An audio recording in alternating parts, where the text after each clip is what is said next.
Hello, everybody. Welcome to Herron Solutions Podcast, Episode 4. Today we have Cherie Sperlin, our special guest, and we are going to be gifting her with the Herron Solutions coffee cup. So here you go, and welcome. Thank you so much. Thank you, Cherie, for being here with us today. We're so excited to have you on. As you've been hearing about, and everybody's been watching these podcasts, what we're really trying to do is bring hope and let people know that there is life after addiction, and you are a beautiful example of what that looks like. So we would really love to hear part of your story or all of your story, whatever you'd like to share with us. Just start off wherever you feel comfortable. Well, I'm a counselor now, a drug and alcohol counselor, but let me tell you how I got here. Oh my goodness. You know, it was a rough road. I knew I needed change. 13 years, 8 months ago, I was walking down the road in Socorro. I knew I was going to clean up there, but I didn't know how to clean up. So I took me a lot of stuff in my pockets to go clean up. And I remember walking down the road and I said, God, I can't do this anymore. Please help me. And a couple feet later, cops pulled me over. Yes, I was walking, but yes, they pulled me over. And it ended up being such a blessing. I remember that night I prayed and I said, do not let me out until I'm 85% ready to do this. And so I ended up in jail for 7 months. I remember just praying, journaling, asking for a Christian friend and asking, help me. I don't know how to help myself. And this amazing woman came in, and I was nervous. I sort of rejected her at first. I said, no, not that one, God. And so I didn't go out and sit with her. And then the next time she came in, everybody said, you need to go and listen to her. And so I went out there and I tried to sit at the far end, and she scooted everybody over and she told me to come and sit next to her. And that was Miss Michelle Herron. And my life changed ever since then. It was just amazing, when you just give up your will of your addiction and try on a new will, try on a new life, and just do step by step. And the transformation was absolutely amazing. Not only was I convicted as a felon, that week when she came in, I got released. Well, I didn't get released. I didn't know the journey God was going to have me on. They came and arrested me in jail for another warrant for another place. And so I had to go to that one. And I told Michelle, I don't understand why this is happening. And she goes, well, maybe, you need to go up there and preach the word of God. Because I spent that whole 7 months just reading the Bible inside and out. And I just kept asking for direction and direction. So I ended up got released from that jail, went to Las Unas jail, and got released from there, went back to Socorro. And believe it or not, it's amazing what God will do in your life. 2 weeks later, I ended up going back to the same jail. I just got released and been able to do a Bible study with others. And I didn't know where God wanted me. I didn't know what I wanted to be when I grew up. But all I knew is I wanted to help others. And so started that journey. Had to go get a high school diploma. I was, not great in school. I had to have what you call special accommodations. I was in special ed for English, but God really put it on my heart to get my GED, and I did that. And then Michelle goes, well, hey, go to college. I'm like, I don't know. But it's amazing. I would tell God, you just get me through this, just get me through this. And, I just wanted to reach back out and help others, and didn't know why I was doing it. Me and Michelle went to college all at the same time. We didn't know, but it's so amazing. It brought us to this moment right here, this second, and now I'm a drug and alcohol counselor. I run relapse prevention groups, and it's absolutely amazing when you just give yourself that fighting chance. Wow. I remember 13, almost 14 years ago. And I, as you said, it's not easy. And definitely we do want people to hear and understand that, because some may see you on the outside and think like, oh, it just happened overnight, or it's been a long time coming. And I remember meeting you. I remember showing up week after week, and everybody would get released and everybody would get released. And I remember Cherie had prayed and asked God not to let her out until he knew she was really ready.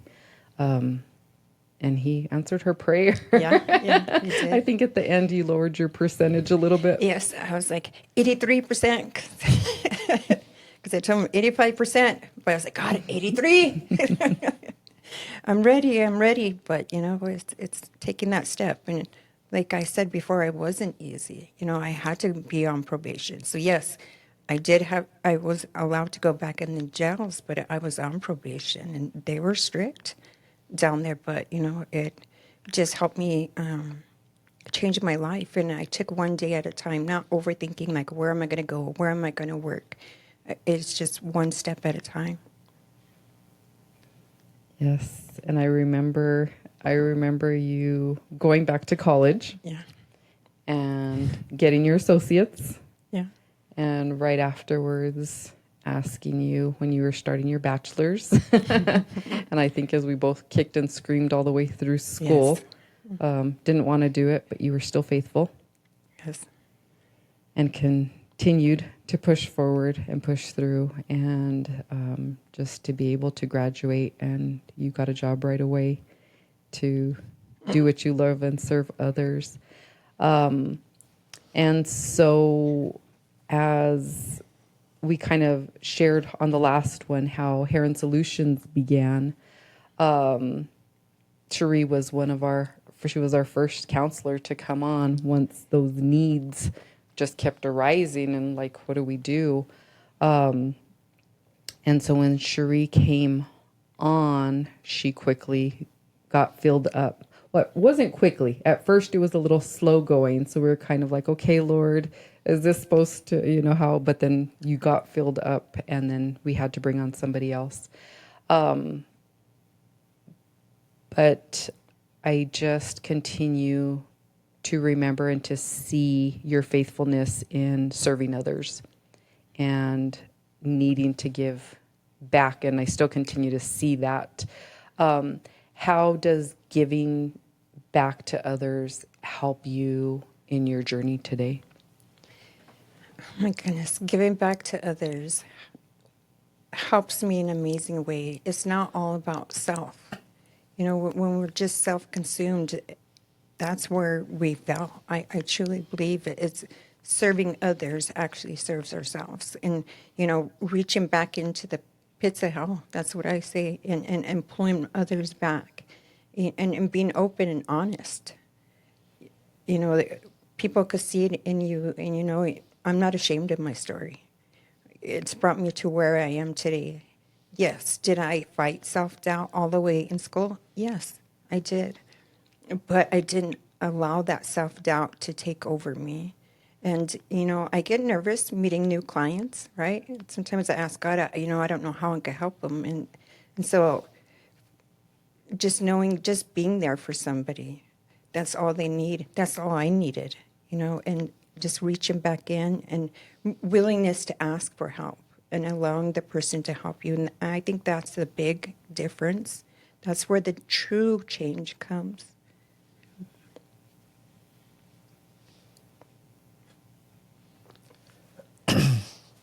I noticed you had a lot of connections in your story to God, to your higher power. Can you tell us the importance of that in your recovery process from day one to now? What part did that play in your process? That's my biggest role. My connection to God. I think that's where my true transformation was.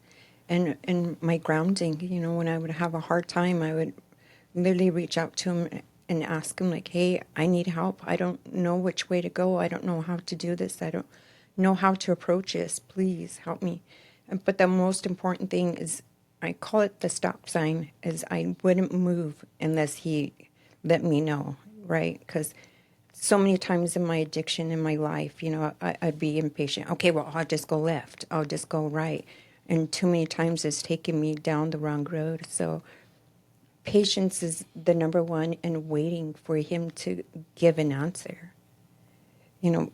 I don't think I would be who I am today if it wasn't for God. I still depend on him every single day. It's not like I depended on him to get me through the rough times and then say, okay, thank you, I'll see you later. But no, I mean, I still depend on him on the good times, on the bad times, helping clients, when I'm lost and I don't know how to help them, I really start praying for them. And help me to help them. It's not about me. It's about serving them and him working through me. How long have you been with Herron Solutions? Oh my goodness, from the beginning, first day, how long? It was 3 years, 3 years, 1 month? October 22, so we'll be at 3 years coming up in a couple of months. Yeah. I mean, I also I helped at the house, and when I said I was going into the jails, I was sitting right along with Michelle, doing the Bible studies and stuff. Mm-hmm. So, yeah, it's been a while. So, as you have your groups and you said relapse prevention, and so you're doing IOP now at Herron Solutions, and you do that. Can you tell us about IOP and what that looks like? IOP is intense outpatient therapy, and it's a relapse prevention. It's 3 times a week for 3 hours. I do Mondays, Wednesdays, and Thursdays. And so we cover the matrix model. And so in the matrix model, it's about dealing with anger. It's all the triggers that you dealt with in your addiction. Your addiction was a coping mechanism. It was a negative one, but it's a coping mechanism. So I help clients see what their triggers are. Right now we're working on internal triggers and external triggers and knowing the difference. Internal triggers are what caused us to use, like sadness, grief, shame, regret.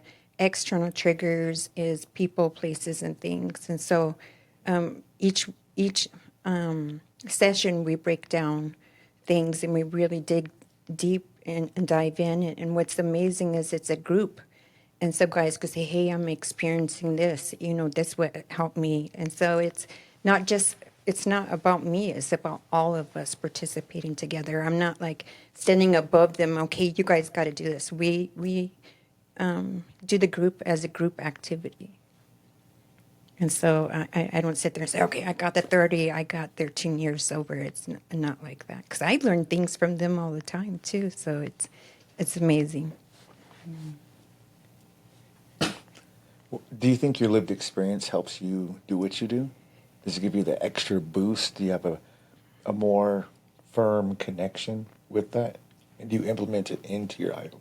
Yes, I do. God, I truly believe God has used me in such a mighty way. Like when I look back at my life, for me to truly love me and to be who I am today, I don't regret the things I've done in the past because it's created who I am today. And so, yes, I think my past experiences helps me to be a good counselor now.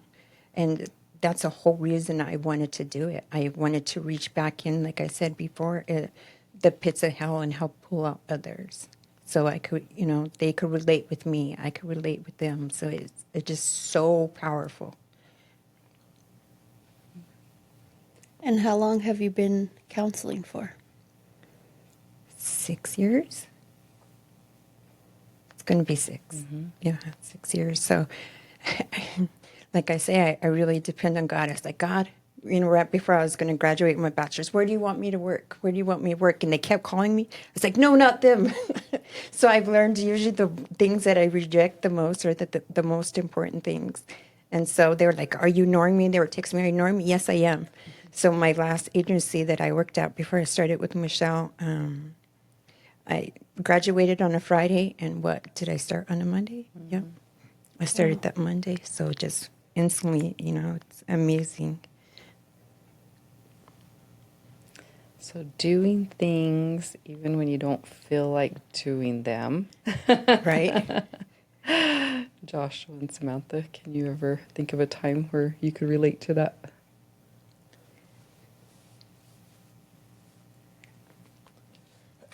Yeah, I definitely can relate to doing things that I did not feel at the time that I wanted to do, and it's led me down my road as well. Just real quick, I want to shift the focus back to you. We know right now there's somebody out there struggling, lost, alone, scared, tired, hungry, complete confusion. And I think our focus is to make sure, or hopefully make sure, that these words reach that person or those people. And if we're doing so, what words would you send out to that person that's lost and alone right now, struggling through active addiction? Shame. Turning that shame into strength, into guilt, because there's a difference between shame and guilt. Shame, we only beat ourselves down. I am worthless. I am no good, right? And addiction and will do that to you and make you feel like you're not no good. But it's the substance that causes you to do things that normally wouldn't be you. And if you feel that shame, you got to remember that shame is coming from deep down. You're not supposed to be that person, or you wouldn't feel shame. You wouldn't feel it at all. So take that, change it into guilt. And guilt is where we feel like, you know what? I don't want to be that person no more. I don't want to do that. So take that shame into guilt, and guilt will give you the power to go do something different, the strength, right? And so don't shame yourself. Don't say, "Hey, I'm worthless. I'm useless." Right? That's what addiction does. It keeps you in that cycle over and over, repeat, repeat, repeat. You beat yourself up for being out there for a year or 2 years, and so then you go and use more. Then it's another year, right? It's just a loop, right? Change it into guilt. Guilt makes you go on a more straighter path, right? So yes, I was an addict. Yes, I did some things that I regret, but who I am today, I am strong and I am worthy. I'm not that person no more. And that's what I want you, whoever's listened to this, to see that. You can be somebody so amazing. You are somebody so amazing, or you wouldn't be beaten up with inside, right? You wouldn't be in that turmoil. That turmoil is telling you this is not the life you're meant to live. Wow, that was powerful. Thank you. Yes. And I know that you said, those things that we should do even when we don't feel Yes. like it. And I think all of us here have been in that place a lot of times. And so those people out there that need to hear what you have to say today, what they need to hear, these words, just letting them know that it may be that first step that they don't want to take, but we've all felt that. We've all been there, and it's not easy. You said it, it's not easy, but it's so worth it. Yeah. And to be able to see now on that other side, and like you're saying, I keep hearing you say, pull, now you're able to help go back. And we talk about the pyramid scheme, so as we help one, and as you are able to in your groups, or just even from somebody hearing your story, being able to help one, and then that person can go help somebody else, and then that person can go help somebody else. Yeah. That's where that life change comes from. And that's where I think that's a big part of who Herron Solutions is and who we are. And whenever I say, we have this amazing team. I can't say that enough, because it really is, it's not just words that are said, it's truth. Because these are people that are on our team that really have these hearts for people. It's not just a job. No. It's not a clocking in and clocking out, and we'll see you, Monday or whenever we're going to see you. It really is a part of who you all are, and I definitely hear and see that from you on a day-to-day basis. So, like Joshua was saying, for that person out there who may think that they're beyond repair, what can you say to them? Nothing is beyond repair, right? It just takes one step. How do you get to the top of the mountain, right? It's one step at a time. That's all it is. It's one step in a different direction. Not think about a week later. It's just that one step. It's just reaching out and say, hey, I need help, right? Surrendering to self, right? Because our self, if we just depend on ourself, obviously it wasn't working. So it's the ability just to take that first step, make that first phone call. That's all you need to focus on. Don't think about like, where am I going to live? What's next? Just that one step. That's the milestone. And I always like to use with the clients is the mountain. Yes, it could be overwhelming when you're looking at the top of the mountain, say, I have to get there. No, the journey is the beautiful part. The one step at a time, seeing what's around you, being present in the moment, not worrying about, how am I going to climb that cliff?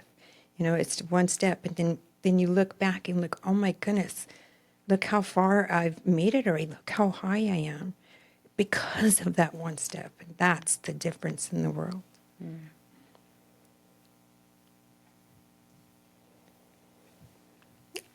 That was powerful. I get really nervous talking, but I also wanted to bring up, I remember a time where we had a client struggling, and I'm not a counselor. So I remember a time, it was on a weekend, and I called you, and you ran to help that client and support that client through their struggle. And I know that this is what Herron Solutions is about and why we're different. I don't know where I'm going with this, but I just want to say thank you for being that counselor, and thank you for running for our clients and being there for our clients when, they're going through a crisis or anything. So I don't know if I ever said thank you, so I just want to say thank you for that. I think it's important the question you brought up about doing something that's hard, that you don't want to do. I've heard you echo it, and I know your story echoes it, and your guys' as well, that there's a saying not to trade who you could be tomorrow for who you are today. Right. Don't rest in this, that you can always grow and change. And I really like your example with the mountain. I think we were earlier just talking too about the being present. I think God's always hearing our stories. But I like what you said about being present in the moment, because sometimes we can get too far ahead of ourselves, or we can maybe get caught stuck looking too far behind.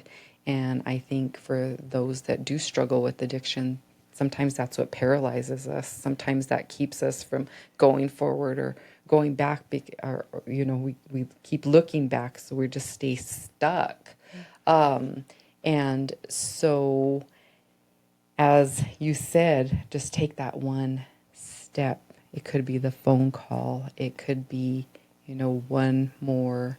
It could be using that coping skill that they learned about maybe a few years ago that just pops up and they remember it. So I think as you gave that example of that mountain and that one step, that is important. That is important for even those that of us that have been in, been healed, been transformed, I still think that alone is something good for us to remember too, because we don't want to get stagnant. We don't want to just be okay, content, and this is who we are. And we want to continue to strive and be able to make sure that we don't get complacent, because it could be so easy to do, just get comfortable and say like, okay, we've done enough, we're good. But what about those people that are still out there in need of hearing this and knowing this? So on a day-to-day basis, what motivates you to continue to do what you do? Is taking that one step. It's asking myself, what can I do to better myself today? It's starting every day. What can I do? Yes, cleaning a house is fine, but what can I do for myself? And I think I've done that since the beginning of my recovery. I'm about to start school again. Tomorrow's my first day, right? School is hard. School absolutely terrifies me. But I know with the more education I get, the more I can help others. And the more I understand, it's not like I arrived and that's it, right? I mean, my heart is just to keep helping others. So whatever I have to face, whatever you have to face, right? It's not going to feel too good, but it's just making that step. Not worrying about, hey, how is it going to be next week? It's just that step. And, I like to use another one, like for some people like cars. When you're driving a car, if you keep looking in the rearview mirror, your past, you'll get in a wreck, right? If you try to look too far ahead and you're like, okay, it's, look at those cars up there, but we don't see what's right in front of us. So if you like the car one, it is like, hey, you look right above the hood, right? And you look to the side and you look to the right, but you just pay attention to what's right in front of you. It's just that, how many feet is it they say that you're supposed to pay attention to? So it's approaching things like that. School terrifies me, like trying new things. Yes, things are hard. Trying to new things, yes. All of us, change is hard, but you know what? What's harder is not changing. So it's embracing that moment and just focus, okay, this is the first thing I got to do, and that's all I'm going to focus on. And just taking each step, that one step, and keeping your footing. That's, again, powerful. To make that step and knowing that school is not so fun, but you're stepping out in faith and doing it for others. And I think, again, that's something that we've talked about is God puts on our hearts these things that we have to do because he continues to let us know, like, if you do this, we'll be able to help others. And that is so many of us on this team. Part of our journey is doing those things even when it's hard. And so I commend you, and I'm very proud of you for taking this step. No, it's not going to be easy. It'll be kicking and screaming the whole way. I will. I'm going to tell you guys the truth right now. I'm nervous, I'm scared, and I'm going to be kicking all the way. And I already know what I'm going to do. I'm going to just focus on that week. I'm just going to focus on that assignment. And that's how I got through the last 4 years of college. I've just focused on that one assignment, not worried about anything else. And where did I learn that from? Recovery. It's not be overwhelmed like, oh, I want my kids back. I need to do this. I need a house. I need to do this. I need money. I need a car. No, I still have the same outfit that I got out of jail wearing, and it's hanging up in the closet to remind myself. It started out with that one pair of clothes, even though it didn't fit me when I got out. But I want to remember it just took that one piece of clothing, just the one step, and that's how I'm going to approach college right now, is just focus on this first assignment that comes out tomorrow, and that's all I'm going to do. What are you going to school for? To finish my master's. It's all essays. A lot of essays. But I'm ready for it because, it's going to take me to help others. And that's what I'm willing to do. That's what recovery is in anybody. Anybody. I don't care where you come from, who you are.